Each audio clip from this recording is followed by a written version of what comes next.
Welcome to another session of Men's Healing Matters. My name's Greg Mayo. I want to talk to you a little bit about what we're going to be doing today. We are talking about the 4x4 conversation method. Y'all have heard this come up before in other Men's Healing Matters sessions, as well as abortion healing provider sessions. There always seems to be some good questions about it. So we're going to really dig into that in this session. After we present some information on it, and a few little examples, and Nyles, Pinckney, and myself are going to do a couple role plays for it. And one, I'm going to be the PRC employee, and Nyles is going to come in as a potential client, and we're going to flip flop. So, looking forward to that. Role plays always are a lot of fun for me. I want to talk a little bit about what we did last month. Last month's session of Men's Healing Matters was about addressing absent father wounds. There is a lot to unpack there, and I would encourage you to go to our provider center on supportafterabortion.com and pull up the episode. You can do that for all the Men's Healing Matters as well as the abortion healing provider sessions we do every month. So the father wound thing, this was a deep subject, right? We talked about the self-made man and that idea, and this guy that's mastered like some part of his life or whatever. But we also learned that that comes from a deep place of brokenness. We talked about the impact of fatherlessness, and we did that through statistics and data. And, and there were some powerful statistics there. We also talked about how 1 in 3 pregnancies in a fatherless home in an abortion. That may have been surprising to some of you. It may not have been. You may have thought that number was a little low. I don't know. But it is a noteworthy statistic, because when a young man or a young woman comes into your facility that may be abortion minded, there is a fair to middling chance that that individual came from a fatherless home, that, and even a better chance that they had an absent father wound. And we'll talk later about why that's so important to have that baseline understanding going into a conversation. We also talked about what an absent father is. And we learned some things about that. We learned that an absent father is not just a dad who is gone, like literally physically out of the house, which, although that's one version, right? We talked about how a workaholic father may be an absent father. We talked about the dad that comes home from work and doesn't engage or interact with his children or family. That's an absent father. We talked about the dad who's there but not emotionally available. So there are a lot of different ways to think about the idea of an absent father. And I guess one thing I want to say on that is that a present father is one who is there physically and intentional with raising his children. We talked about why more men don't get help. That's a question I get from a lot of you, and I have for 3 or 4 years now. We talked about a lot of the possibilities as to why, and I would encourage you to go back to our resource center, get into this, and spend some time there, because understanding men's why, or their why not, as the case may be, is really important in helping us understand how to reach them better. And we also talked about recognizing absent father wounds in men. Again, super important in a PRC, right? If a guy comes in and you know some of the symptoms and you can recognize that this is a problem he has, because like we talk, it's never just one thing, right?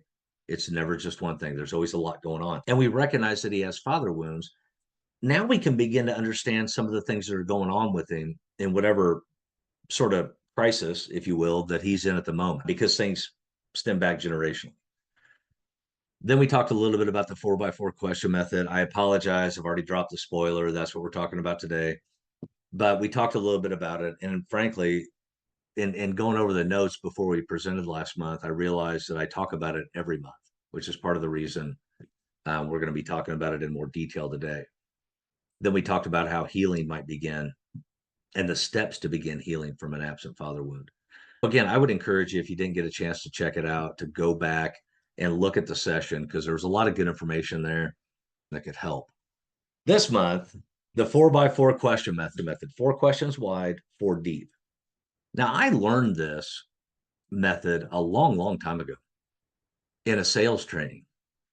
And I think that's noteworthy, because there's a lot of overlap between sales and helping people, because if you're doing sales right, whatever you're selling, that's what you're trying to do. You're trying to help people. But here's the funny thing. I couldn't find any of the original documentations from the session I went through all those years ago. So I started digging around trying to figure out exactly where this thing came from. And I came up with some background on it. And this background I think is very useful and helpful in helping us understand why this thing works, how it came about, and some ways we can take different ideas that people had about it over the centuries, literally, and apply those to what we're doing today. When we go into this and we think about asking these questions, the first thing I want us to keep in mind for the rest of this session is a quote from Stephen Covey. He wrote Seven Habits of Highly Effective People and another book after that called The Eighth Habit. Apparently, there was one more. I read that book, gosh, like 20 years ago, and there was a quote that stuck out in that book, and that was this: seek first to understand and then to be understood. We talk about this a lot, folks. If you have an agenda, some metric you're trying to gauge when this guy walks into your center, you're already on the losing end of the battle, right? You're already walking up a muddy hill in your bare feet. Seek first to understand. You can't help somebody if you don't know who they are, what they need, where they're coming from.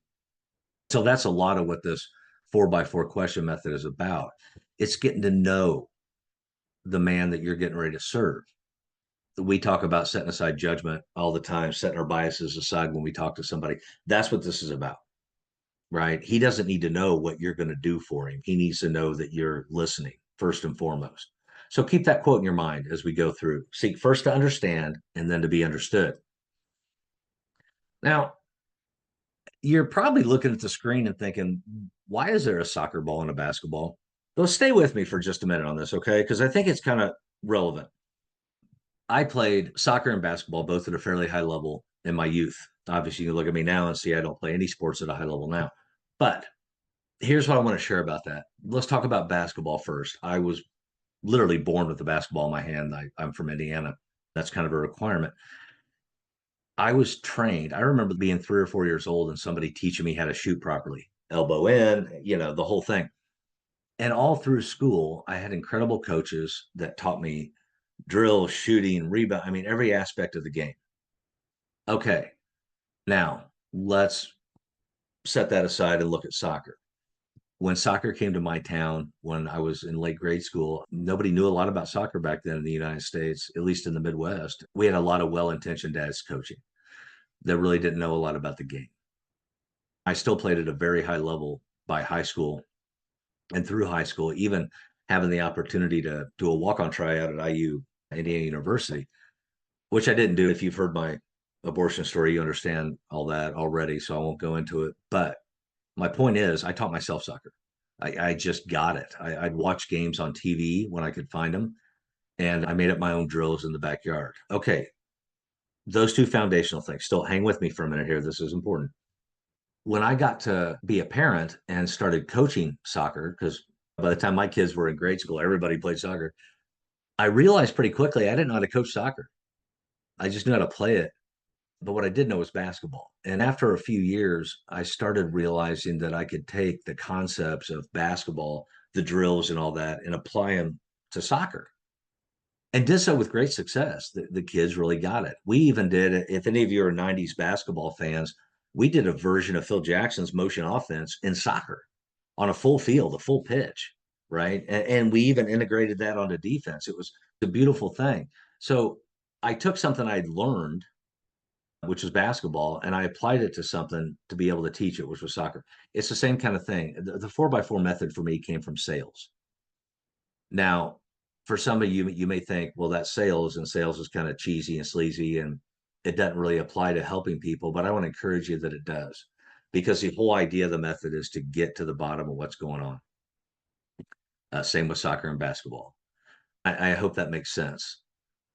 So let's look at our first sort of origin story, if you will, for the 4x4 method. It comes from Aristotle's second book, which was called Posterior Analytics. Aristotle used this method for scientific discovery. And we're going to see how some of it can apply for us and what we're doing. The first question he asked is that it is. In other words, you want to know that it is, that it exists. So you have to ask questions to get that right. What is the problem? That is the that. And does it exist? And how does it exist? And if you take time And I can't spend a whole bunch of time on the next couple slides here, but I want to introduce them and I want you to take time and kind of think about how to apply it. The next question is the why. And we talk about that all the time, right? The why it is, or why is it? Why am I here? Talking about the client that comes in. What am I doing? What is my why for being here? I've been wounded, I'm scared, I'm mad, I'm angry, I'm confused, I'm anxious, I'm whatever. And we have to understand the why. The next thing Aristotle wanted to talk about is the whether it is. That comes back to our assumptions. I assume you come in and you're wounded. You may not understand you're wounded yet. You may just be confused. So I take that assumption of a fact and I have to decide whether it's true or not at the moment. And I do that by asking questions. And the fourth thing is the what it is. And again, our questions help us dig deeper and find out the what. So that's Aristotle's method. Again, he applied it to science. I think it's important to look at the 4 points in consideration of when we're serving men in our centers. But let's move on to Socrates, or if you're a Bill and Ted's Excellent Adventure fan, Socrates. And we'll talk about the Socratic questioning method. Now, what it is it's systematic, it's disciplined, and it's deep. So we have to understand it on that level as we go into it. It usually focuses on fundamental concepts, principles, theories, issues, or problems. So we're talking about base level stuff here, right? But we have to do it in a systematic, disciplined, and deep way. Now, how does Socrates do that? Well, first, we're going to dissect complex ideas. When a guy comes into your center and he's abortion minded, for example, he comes in and oftentimes we look and we go, okay, the first and foremost thing is that he's abortion minded. I would say it's not that simple. I would say it's way more complicated than that. What did we talk about last month? Absent father wounds. Okay, let's say his dad wasn't around and he has no example how to be a dad, and now he's surprised with the prospect of being a father. Let's say he just got laid off from his job and he's not sure with the 3 part-time jobs he's working what he's going to do about a kid. He doesn't have insurance. He and the significant other who are experiencing this pregnancy together, maybe they've only known each other a few months. So there's a lot of different things. There's a lot going on here, and the whole benefit, the whole point of using a questioning method at all is to find out what's really going on. So dissect complex ideas. Why? Because whatever he's coming in with, it's complex and there's a lot happening. If we look at him as somebody that's coming in and he's some strange guy with one issue, which is he's either abortion minded or abortion wounded, then we miss an opportunity to truly understand. And I can tell you right now, that's when we get back into we have an agenda, right? He's abortion minded. I have to stop him. Not if you don't have any context. So dissect complex ideas. The second thing is challenge assumptions. Now I'm going to split that into 2 different things. First of all, we have to challenge our own assumptions. Who is this guy? What does he look like? Is he young, old, white, black, tall, short? Does he look wealthy? Does he look poor? I mean, you can go down the whole list, right? Does he have a Southern accent or a British accent? I mean, the list is endless. Whatever your assumptions are looking at this dude when he walks in, you got to check him. Check your bias. That's one of our Support After Abortion's 4 steps. So challenge your own assumptions about who he is and what he needs, because you don't know what he needs until you talk to him, until you ask him. The second thing, maybe a little harder for some of y'all to hear. I don't know. It convicted me when I thought about it, but it's all absolutely true. You have to challenge his assumption. Now, what do I mean by that? Well, he may not have any understanding of exactly what or who you are. He probably doesn't know who you are or what you represent. So he walks into a pregnancy center, maybe just out of sheer desperation, like I have nowhere else to go, so I'm going to go to this PRC. So he comes in, but he may have his own assumptions. This is one of those Christian places where they're going to tell me I'm a sinner and need Jesus, or whatever his assumptions are. The way you challenge his assumptions is by being a good listener, asking good questions, and really truly being empathetic. And I know you all understand that. Y'all wouldn't be doing what you're doing if you weren't caring and open and empathetic to the needs and hurts of other people. So we have two different sides to that, right? Challenging assumptions, challenge your own, and then challenge his. And you do that by being different than what he's probably thinks is going to happen. The third thing is uncover the truth. And again, we do that by asking the good questions, asking the right questions. And more importantly, continuing to ask questions. We talked before about how men oftentimes present anger first, right? In my travels, when I'm out and about doing whatever, or anywhere I'm at, if I see a guy that looks really, really angry and intense, my first thought is, what's he afraid of? Because oftentimes fear is what's right below anger. And right below fear is what my kids would say is the real, right? The real issue. So we have to endeavor to uncover the truth, and we do that by asking good questions. When we get to the truth of what's really going on with this guy, then we're really close to being in a place where we can actually now help him because we understand what he actually needs. Now, this graphic is very important, and I'm laughing, and I'll tell you why in a minute. You can see by looking at it, we don't tell them what they need or what they need to do. We help them think through their own thoughts and feelings and uncover what they need. And we do that with questions. Now, let me tell you, I'm just going to tell on myself. Look, at the time I met my wife, I was 28. And I had spent, those of you that know my story, years and years in different kinds of recovery, adult children of alcoholics. And I've read countless self help books, listened to my dad and his recovery buddies talk about recovery ideas and theories, and even went to seminars, and I'd been to therapy. My point is, I thought I knew what I was doing, right? And a Buddhist monk, I can't think of his name off the top of my head, once wrote that monasteries are great, but the great proving ground for what you think you know is relationship. And in that time when I was also in management. So I just told people what they needed to do. And I thought back then at 28, that was how you did it. But what I found out when I got married and had kids is that you can't tell people what they need to do or what they need to know. It doesn't work at all. Some of y'all are going, well, yeah, it's pretty obvious, Greg. Well, I didn't get it back then. And it took me a while to get it. And it took me a while to understand that what I needed to do if I wanted to share something that I thought would be helpful is to help them through asking questions, help them sort through their own thoughts and feelings, and then they uncover what they need. That's a huge difference in me telling you what you need. I let you get to that place. And it's not manipulation, it's not steering or anything that you might think. And I'll tell you something else. We keep talking about how different concepts cross over into different worlds and industries, right? That works in sales. It works in your relationships at home. And so you can rest assured that it'll work in your center. If a guy comes in and you sit down and tell him what he needs to know and what he needs to do, he'll likely be one of the guys that I hear about all the time that, yeah, I felt like we had a great conversation and I never saw him again. So with Socratic questioning, we don't tell people what they need. We use the questions to uncover the truth. Remember, the first thing in the method, they're complex issues. And I think that's important to note. Next thing I want to talk about is relational psychology. I love relational psychology. It focuses on improving a person's awareness of the role of relationships and patterns in those relationships.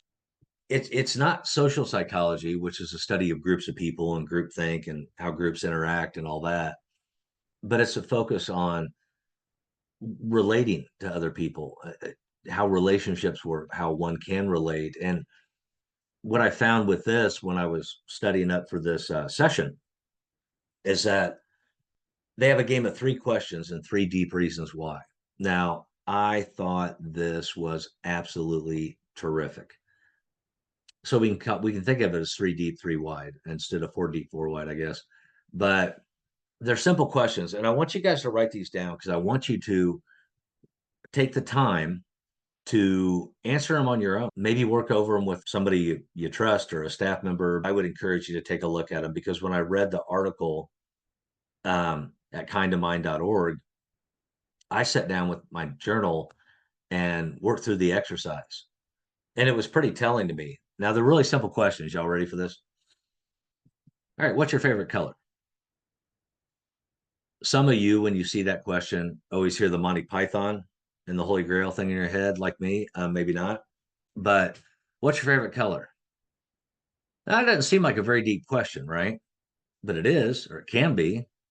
So let me just do this with myself, a little role play with myself, and I'll kind of show you what I mean. All right, what's your favorite color? Blue. Oh, well, why blue? Do you have any feelings when you see blue? Does like it conjure any emotion at all? Yeah, I feel peaceful somehow with different shades of blue. Is there any memories attached to that? Um, yeah, when I was a kid, growing up in the Midwest, there was nothing like laying on my back in the grass and looking at the blue sky. It made me feel happy. Oh, were there stuff in your life that didn't make you happy? Yeah, yeah. Boy, home life was rough, and boy, if I could get out and just lay there in the quiet and stare at the sky, that was magical. See what I did there? I took a simple question like, "What's your favorite color?" and didn't stop with a simple answer. Remember Socrates? It's complex ideas that we're breaking down here. Even something as simple as what your favorite color is. What you'll find if you do this exercise with yourself is that you'll find out some things about yourself you weren't consciously aware of. But remember, things that were not necessarily in the forefront of our mind that we're not conscious of still impact us, still impact how we behave and interact. And that's a lot of what Unraveled Roots for Men is all about. How things that we're not consciously thinking about every day do impact our everyday. The second question is, what's your favorite animal? This is also a very telling question.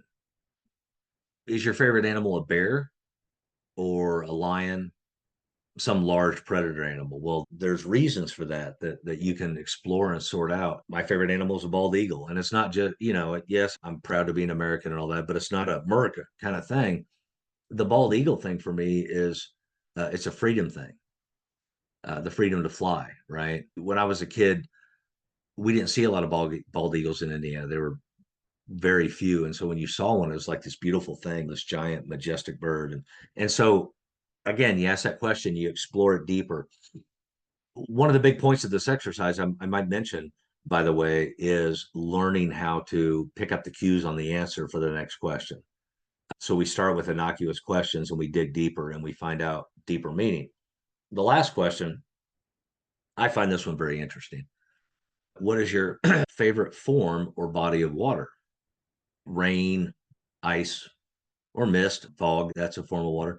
Do you like the ocean or a lake or the river? Well, for me, it honestly, it's any moving body of water, but I especially like rivers. Why? Well, some of my fondest memories of my father were down at the river, um, fishing or shooting or whatever. And so, again, you take these semi innocuous questions and you go deeper and deeper. I think it's really important to go ahead and take the time on your own to answer these questions for yourself and go as deep as you want.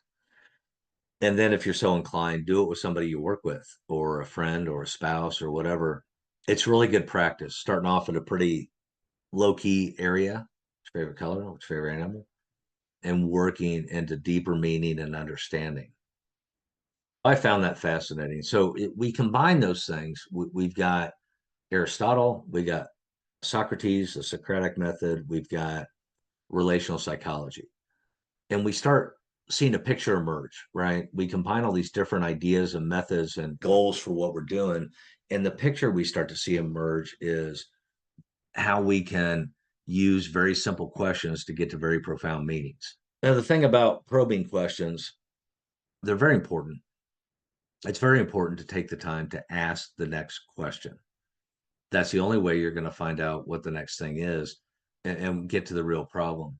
And I would suggest that, and this comes from copper.com, an article I was reading there, and this was a sales magazine or a sales article, but it was a great point. And the point was, it's not that you aren't asking the right questions.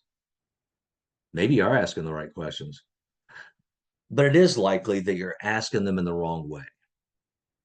I want to let that sit for a minute. If a guy comes in to my center and I sit down with a clipboard with 27 questions on it, and I immediately grab out my pen, and here we go. And I start asking questions down the list, you're probably going to lose that guy. Now, I'm not saying the questions on your form aren't important. I'm sure they are. I'm sure they've been well vetted and agreed upon by staff members and board members and whatever. So I'm not questioning your questions. I am questioning when you're using them and why. What I would suggest is there'll be time to get those questions answered. The first thing we have to do is figure out who he is and what he needs. The questions will come. When I was in management, when you do interviews, they have those questions upper management wants you to ask, right? Tell me about a time in your work when blah, blah, blah. I don't know if they still do it, but they used to. And it used to drive me nuts having to ask them. So I would integrate them into the conversation. I would just get to them when I got to them. Same kind of thing here. I understand there's stuff you need to know about the client or potential client that's coming through your door, but ask him questions in a different way. Have a conversation and learn who he is. Just like in sales, whatever you're selling, nobody's going to buy from you, not really, especially like what I used to do, which is real estate, if they don't know, like, and trust you. If you sit down with a clipboard full of canned questions looking for canned answers, he's not going to know, like, and trust you. But if you talk to him and get to know who he is, what's making him tick at the moment, what's bothering him at the moment, and help him find the path to what's really going on and then a path out, now you've established trust. If he knows, likes, and trusts you, he will come back and see you. He will go the path of learning how to be a dad or finding healing for his abortion experience. So again, it's not that you're not asking the right questions. It's just likely asking them in the wrong way.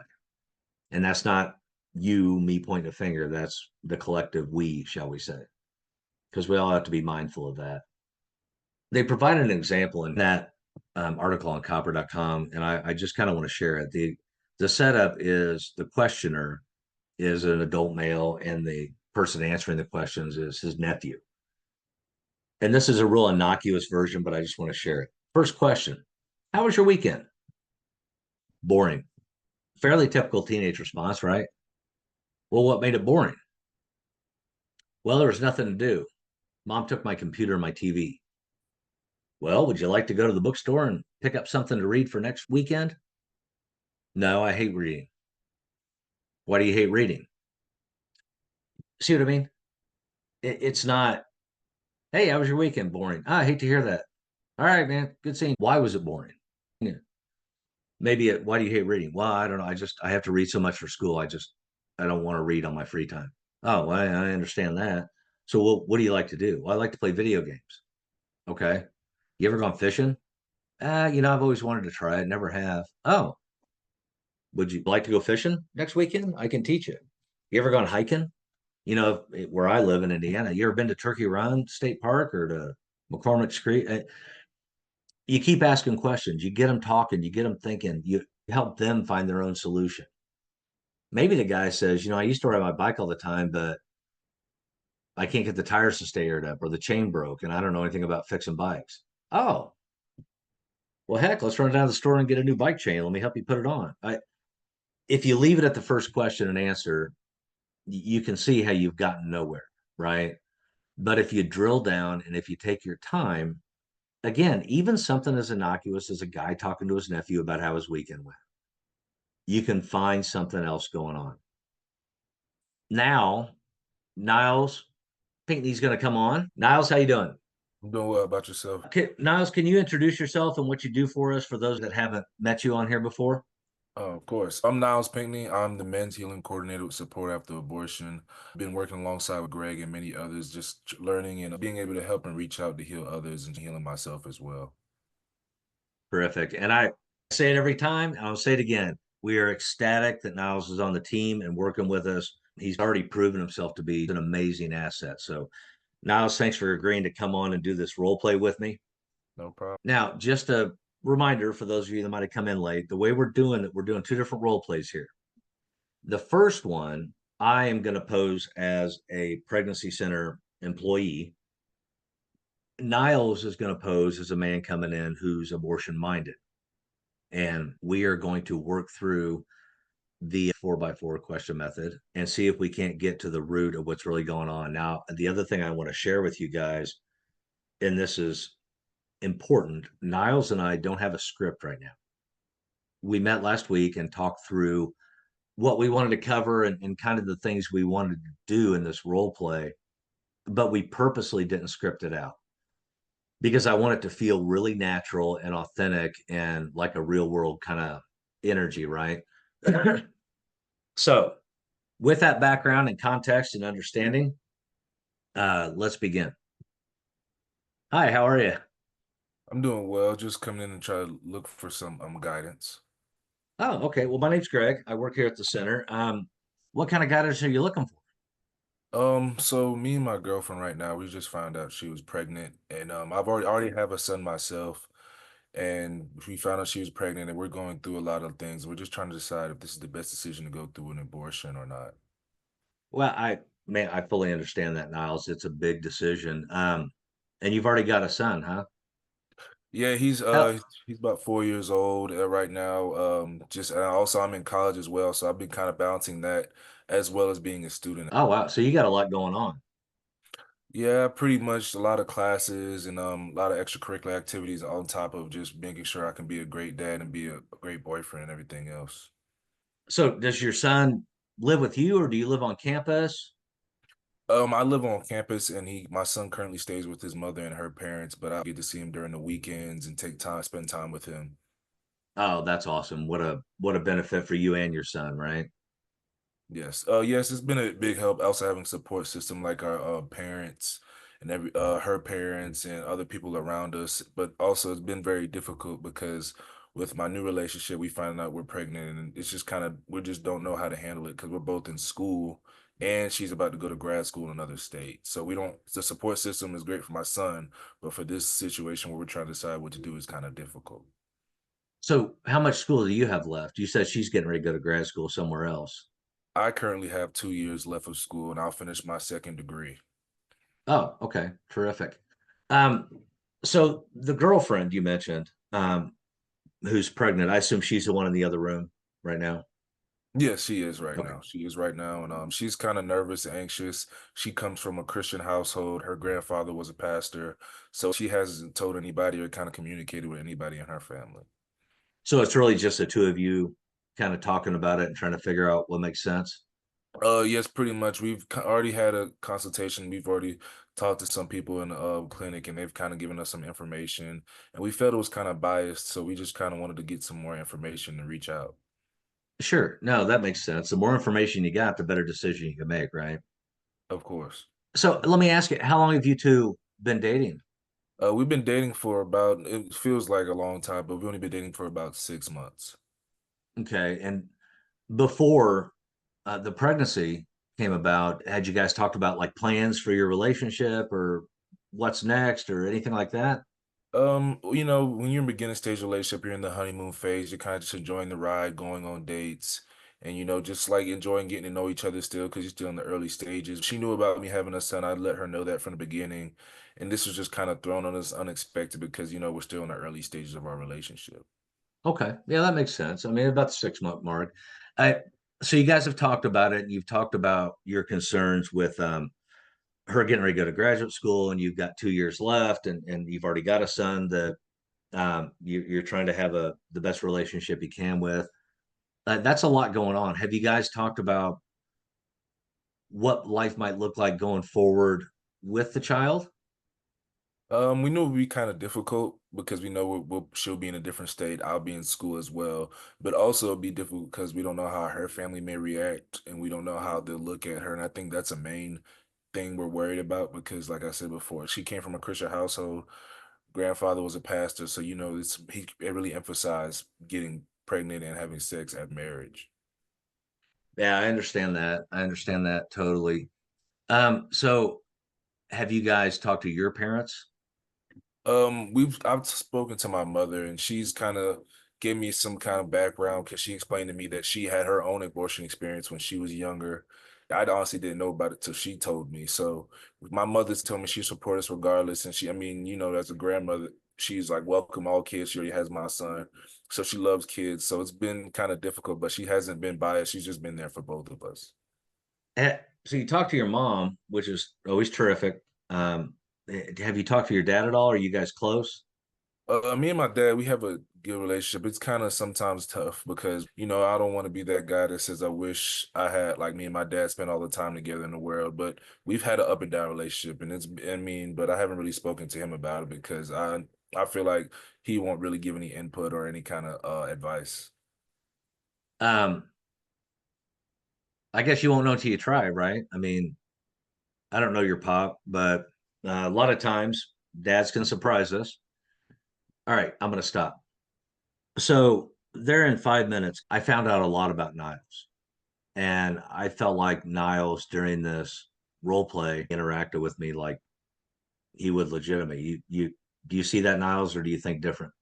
Oh, yes, I did for sure. I pretty much answer my own things and just kind of like letting you just guide the conversation. And I did so without tight reins or tall barricades, right? I kind of let it go a little bit of here and there, but I found out a lot of information. I found out Niles already has a son who he's very involved with. I found out their fears, which the first thing he mentioned was her going to grad school in another state and him having 2 years of college left.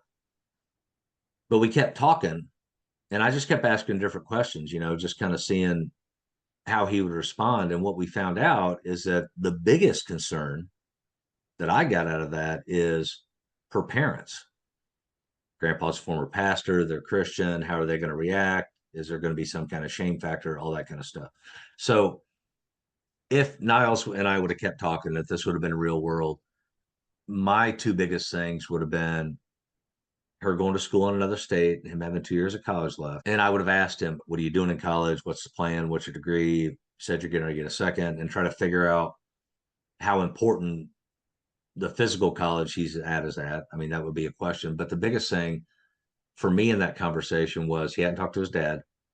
And I get every relationship with a father is at times, tumultuous and whatever. And not everybody has a great relationship with their dad. When I was in my own abortion story, I didn't have a good relationship with my dad at that point either, like I needed. So that's a thing. And then the other thing, like I said, the biggest things are parents. And so we got to get over that fear and that fear of shame. Again, we got to that point in 6 minutes. All right. So now we're going to flip the script. Niles is going to be the PRC employee, and I'm going to be an older guy coming in who experienced an abortion loss some time ago, and now I'm just trying to figure out what to do about it. So Niles is going to try to figure out what brought me in, what I'm doing. All right, Niles, giddy up. Hey, I'm Niles. How are you doing today? What brings you in? Hey, I'm good. Gosh, I don't know, man. I feel like I need to talk to somebody, and I don't know where to even start. Well, if you feel comfortable, can you just tell me what's drawn you to this conclusion, make you feel like you needed to talk to somebody? Uh, yeah, I so just over 20 years ago, my girlfriend in high school had an abortion, and it was my uh, child. And honestly, man, I'd kind of put it out of my mind for a long time, but um, I have kids now, and I just keep having these like flashes, these memories. I don't know what you call them, and it's really starting to like bother me. And I don't know. I mean, what guys do about that or nothing. But you guys say pregnancy resource center, and I'm like, okay, well, maybe I just come in and ask somebody. Well, first I want to say I appreciate you sharing that with me and sharing your story. When you comes to like when you have you spoken to anybody else about your abortion experience outside of your girlfriend? Well, yeah. So when I got married, well, when I was dating my wife, I told her in the very beginning about it. But honestly, at that time, Niles, it was just kind of an offhanded remark. I was kind of, well, this is what happened. Because she already had a kid when we started dating, and um, So, but no, other than that, I mean, I haven't really talked to anybody.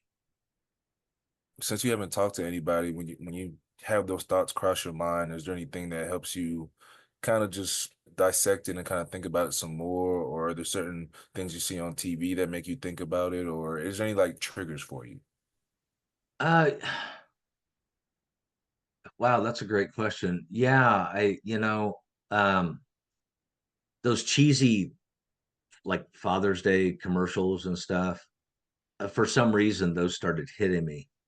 Um, and I think it was when my son, who's 6, was sitting on my lap, and um, we were watching TV, and one of them came on, and this dad's in his big chair, and all his kids come and dive on him and whatever. And my son said, "Daddy, how come I don't have a brother or sister?"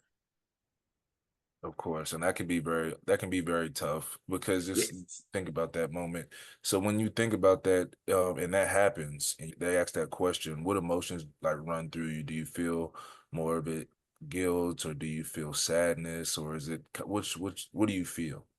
it the only way I can explain it, I'm not good with sort of the name that feeling game, Mhm. but imagine laying on the edge of a skyscraper, on the roof, and you're trying to hold on to something that's slipping out of your hand, and it's greasy, like I'm talking like axle grease, right? And you just can't get a grip, and no matter how hard you squeeze, you feel like it's slipping out of your hand. That's when I think about it, that's what it feels like, because I just hit this. So I'll feel sad when I think about it, but then it's like it changes to that almost panic of because I can't change it. It's happened 20 years ago. There's nothing I can do. You know what I mean? Of course, because you always have those thoughts of what if, or what if I didn't do this, and that's common in your experience, and we want you to know that, and we're here to help you. We're going to try to help you be able to get through that. So when you feel that feeling of the skyscraper, you feel like you're holding something greasy. Do you feel like there's anything that brings you back down, calms down that little bit of sadness, anxiety, or is there anything you enjoy to do to kind of get your mind off of it? Um, well, honestly, I up until 6 months ago, it was tequila, and that started impacting my work, and so I quit drinking 6 months ago, and um, God, I guess, man, that's part of the reason I'm here. I don't know what to do. All right, now hopefully what you all notice is that Nyles has a completely different style than mine. I see Chris over there nodding. Nyles asked about feelings. I didn't, not really. Not because I don't care about feelings, but notice when I said I don't really use feeling words and I tried to explain my feeling, then Niles dug down on that. Like, let's get him to talk more about that. Because Niles understands that there's a feeling attached to that image of trying to hold something from falling, right? Brilliant job, Niles. So what you see is two different opportunities, and there are a myriad of different ways to sort of skin that cat, if you will. But the idea, what I wanted you to get from both of our role plays and flipping the script on one another, was the idea that your style is your style. It's just a matter of continuing to ask questions based on what you just heard him answer. And Niles did a terrific job with that. So I'm just going to kind of recap quick. Question method. Again, it's the same thing for sales, for facilitating, for leading groups, for anything you do in life, for talking to your spouse and your children and your grandchildren and the guys you play golf with if you play golf. We talked about where the questions came from, and we looked at three different sort of source materials that we amalgamized into the way we do it now.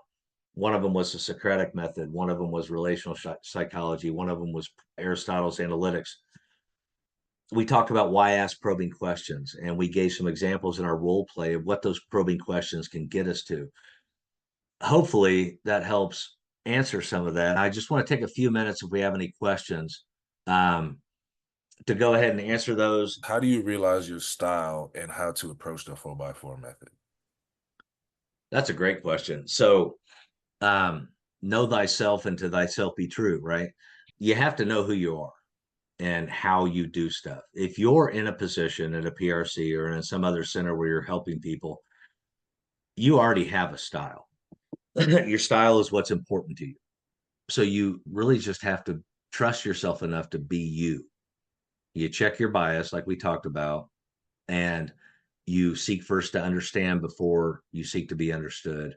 And you'll find that your style will just emerge naturally through that confidence of, I know why I'm here. I know I'm trying to help. And then once you accept the question method and listen, you'll find it'll just happen organically.